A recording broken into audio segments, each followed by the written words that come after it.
What's going on, guys? Zuko back with another Dragonflight video. I'm gonna do a quick video on Holy Paladin in the raid, because I don't think I've really done a full raid video yet, and show you guys exactly what I end up running in terms of my build for Holy Paladin in season 4. Obviously, you know, the raids are just kind of for fun this season. Most people aren't taking them too seriously, but they are actually a challenge. And if you don't have any, you know, you have to get some gear, you got to get some item level, and you have to actually play. There's a lot of damage coming out on these fights. So I'm going to show you clip from a heroic Sarkareth kill that we just did yesterday. And I'm going to walk you through my entire build right now and show you exactly how I accomplished that. So here are the talents that I ran in the raid. Okay, I actually had my rebuke. I don't even know why I had this. You can get rid of this and probably take Abdirsi would be better. You take less damage, so ignore the fact that I have rebuke. I didn't change anything on the class side. I just didn't even look at it, but most of these talents are really are fine. What's most important on the class side actually is that you have, you know, Divine Toll, for example, and then I like having Resonance. You can go Quickened, Invocation if you want. They're both fine. I actually just really like having the extra Holy Shock every 5 seconds, but because of the tier set bonus giving us extra crit, it's up to you though. You can do whatever you want. The more important one here is Vanguard's Momentum. You really do need to have this because we're going to run Veneration, and I'm going to show you how good Veneration is in a second. I ran Hand of Divinity, and again, I did not run Inflorescence. I'm not doing a casting build. I'm not standing there casting Holy Light that much. In fact, I'm mostly casting things like Holy Shock and my Hammer of Wraths and that sort of thing, right? So yeah, I'm not doing kind of the I guess the more standard build, which is to take Inflorescence, which a lot of other Paladins are doing. I'm taking Awestruck, of course, because you get the extra crit. Very important. But yeah, we have Hand of Divinity with Holy Light.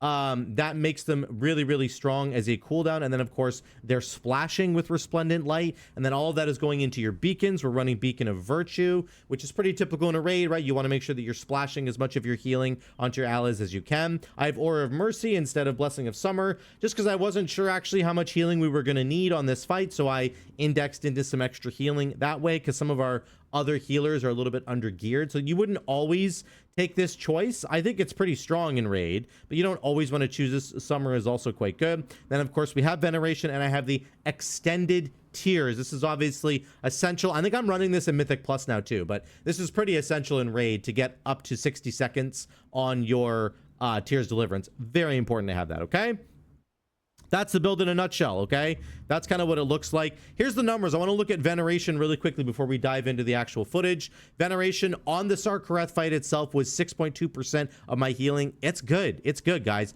For one talent point to give you more than 5% more throughput is actually really strong. If you just look at it that way, if you look at all these different talents and you see, is this giving me like 4 to 5% more healing? If it is, it's a great talent. If it's giving you less than 5% of more healing, it's okay. It's not the best, it's okay. But like, especially in this bottom section, all of these bottom section talents should be giving you like close to plus 5% more healing, in my opinion.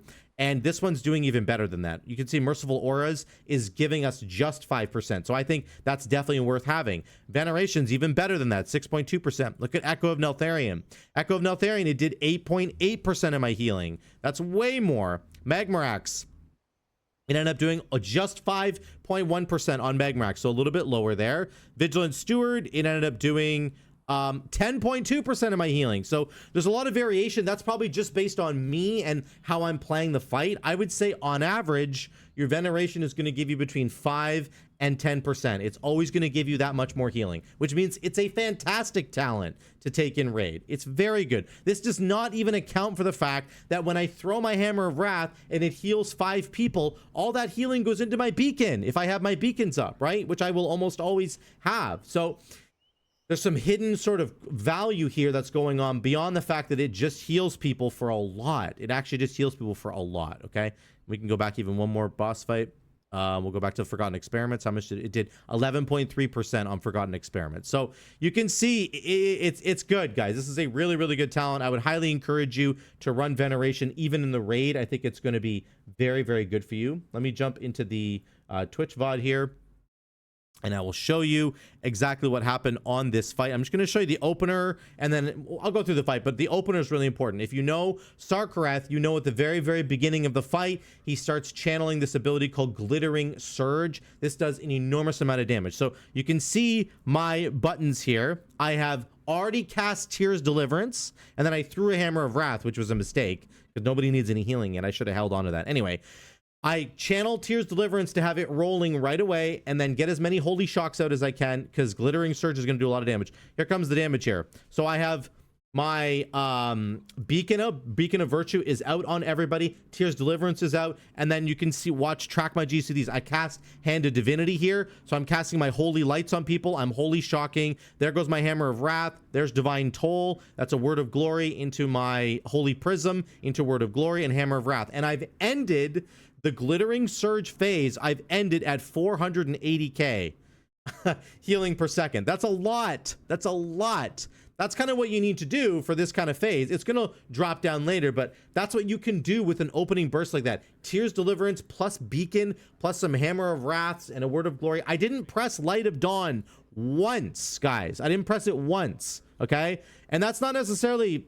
It doesn't mean that you shouldn't cast Light of Dawn. I'm just showing you what you can do with a build that kind of focuses a bit more on spot healing individuals, and then you're pushing all that spot healing into your beacons, into your Tears Deliverance, and it's doing a lot of AoE healing as well, okay? You don't have to actually press an AoE healing spell to be doing tons of AoE healing as a Holy Pally. It's really cool. You can focus more on spot healing individual people, and then let your Resto Druids, let your Mistweaver Monks, let everybody else, your Disc Priest, let's say, ramping, let them blanket the raid in a bunch of AoE heals that are going on. You can focus more on just spot healing individual people, bringing them up, and then transferring all that into your beacons. That is exactly how Holy Pally should play. Okay, that's exactly how it should go. You can see right here, I have my Beacon of Virtue out, and again, I'm just spot healing people. I think I get a Divine Toll here. There we go. Boom. Keeping everybody going. We're doing almost 300k HPS. It's pretty good. My mana is definitely an issue, and I needed to be a little bit more conservative in some of the other buttons that I was pressing. So things like Hammer of Wrath do not cost a lot of mana. So don't think for a second that the build that I'm running with Veneration, it's not Veneration's fault. It's not Hammer of Wrath's fault. That thing costs 1,500 mana. It's one of the cheapest spells you have, period, okay? So that's not the fault of that spell. It's that I'm casting other spells that I needed to be careful how I was casting them. I should have been a little bit more conservative in some of the other spells that I was using. So yeah, just wanted to make a note about that. Here's the intermission phase. We're going to go downstairs. We come back up after we collect our buffs. And then I had to res somebody. No big deal. Once again, we have our cooldowns back. We have Hammer of Wrath back. You just get Hammer of Wrath charges all the time, because one of the most important things about Veneration is that there's a little line of text there that says when you crit with your Judgment or with Flash of Light or Holy Light, you get a charge of Hammer of Wrath back, and you can throw it right away. So that's really important. It helps you continuously get these Hammer of Wrath charges throughout the entire fight, and that will dramatically increase your healing. And again, it's basically free. It's such a free spell to cast. It's just so important to recognize that. I have to go up for the Dispel here. Out I go. I got the Dispel. Back to healing people. And again, we're just spot healing. I'm hitting that guy right now. I guess the mage died. I don't know what happened to him. He kind of rotted down there. I should have been paying attention to him a little more. Our cooldowns are coming back. I have Tears Deliverance. I have Divine Toll right now. I use my Holy Prism. I do have the 4-piece tier set. So Holy Prism, I was just sending my Holy Prism onto Sarkarath, and then that was bouncing heals to my allies, right? That's how you basically want to use that in raid. You want to get as much raid healing as you can. Again, I haven't used cooldowns in a little while here because we're not really taking any damage yet. And then we'll start to take some damage here. So I think I blow Divine Toll here. That's a Holy Light that I just used right there. Again, everything's basically up. There's Hand of Divinity. So I'm ready to go for the healing if we need it. I'm not even sure when we take damage. There we go. We're finally starting to take damage again. This fight's kind of weird. It has real, it's like an ebb and a flow. You know, you take no damage for a while, then you take a lot of damage, and then you go back to taking no damage and then a lot. So here we go. We're blowing our cooldowns now. Getting everybody top back up again. My mana is a little bit low at this point, so I'm being a little bit more conservative right now. I have to conserve things so that I don't run out. There's the intermission once again, running around, and then we're getting these lines we have to stand in. A couple people are dead. Dre ends up going down there, and then some of the DPS are dead. That's okay. We have a battle res coming in about 25 seconds. I think we end up getting the Devastation Evoker up. We get Soar up. Here comes a Dispel. There we go. There, he bops us out of the circle, which is actually very helpful. Okay. Then we go back. Here comes my battle res on Soar. Get him there. Boom. We're dropping a little bit of healing here, but that's okay. Again, the healing isn't really like super required right now. There's some people who are just down in the lower area collecting stuff. Brando just came back up. There he is. I heal him up. This fight's a little bit weird from like a healing perspective, because there's just moments where you don't have to really do anything. Then I pop my Daybreak. I forgot about, I mean, Daybreak's such a huge cooldown. I forgot about it in here. Daybreak plus your Beacon of Virtue is so massive, man. Because you're hitting 3 Holy Shocks, and then all that healing is going into Beacon. It's just really strong. Again, the entire style of this is that you're spot healing people. You're not blanketing people with big AoE heals. You're not pressing, you know, Prayer of Healing like a Holy Priest would, or like Sanctify. You're not pressing... You don't have a healing rain on the ground like a shaman would. You just don't have AoE healing in that way. You have your glimmers on people, which are going to spot heal them, but it's all spot healing. It's just all spot healing. And we're getting towards the end of the fight here. I have 2% of my mana left, but I have to press Daybreak soon to get some mana back. And I think I pop Wings here. I pop my Virtue, which again costs a lot of mana. I can press Hammer of Wrath. I end up dying there. I think I'm just standing too close to the swirlies, right? When they came down. Is that what it was? Let's just check that one more time. Yeah, these purple swirlies, I didn't get out in time. I was really late. That was a problem. That was my fault. Anyway, the end of the fight here. I think we end up killing him. Yeah, we end up killing him, right? Oh, maybe we wipe here. I think we do, actually. Unless the tank can finish well. I forgot. I thought we actually killed him there. Anyway, it doesn't matter. I wanted to show you the opening is the most important one. Is this the end here? Get to the end right here. Yeah, here's the ending of this fight. I wanted to just show you the opener where there's doing like the glitter, because it's really important how much damage is going on there. This is another fight. It's the same thing. A lot more people are alive this time. We didn't screw it up. How did I die? I died somehow once again. Doesn't matter. I'll show you the overall damage. We do end up killing Stark here. There we go. Boom. He's a goner. Oh no, he ends up actually jumping up. Does he die to dots? I can't remember. He comes back. We kill him. That's the end of the fight. The build is good. Again, I think I mismanaged my mana a little bit, so I have to be really careful about that. That's a Sarkareth kill. This was the one before. 146. There's a better one. Oh, that one, we wiped early on that one.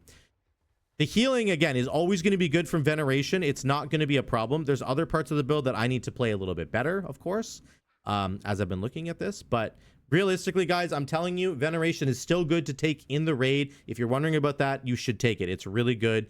Hitting 5 allies with healing and then having all that go into your beacon is just so much healing. It is a tremendous amount of healing that ends up going on. Tears of Deliverance is really good. Holy Shock with the new crits from your tier set bonus. Holy Prism contributes quite a bit as well. It's really good. I like this build. I needed to play it a little bit more conservatively to save on mana. Otherwise, it will work. I took this build through the entire heroic raid and it worked just fine. Okay, so I promise you guys can do it too. Okay, let me know what you think in the comments down below. Ask me some questions if you have questions down there. I would love to hear from all of you. Thank you so much again for watching. Love y'all. I'll see you in the next one.